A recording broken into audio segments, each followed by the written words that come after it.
diretamente aos pontos da cidade. Durante o século XX, o uso dos automóveis foi uma resposta eficaz para se ter autonomia na mobilidade diária.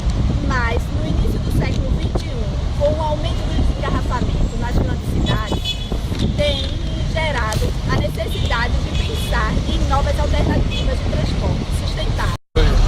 Boa noite, eu queria mostrar para nós, esse cidadão, e saber o que você acha sobre o trânsito de Pernambuco.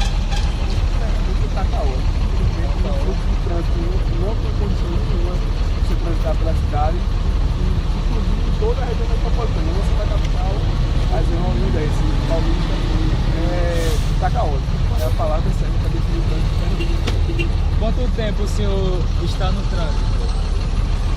Estou há cerca de meia hora. Estou indo de recurso para estudar. E qual a solução que o senhor acharia melhor para melhorar esse trânsito? A solução? Certamente o transporte público mais qualificado. Por isso, a população estaria bem mais fácil.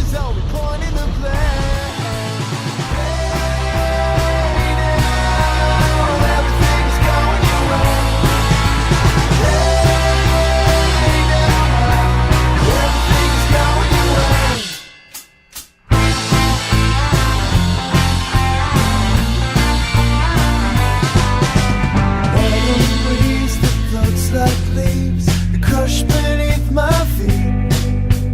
Heavy lows and time goes slow.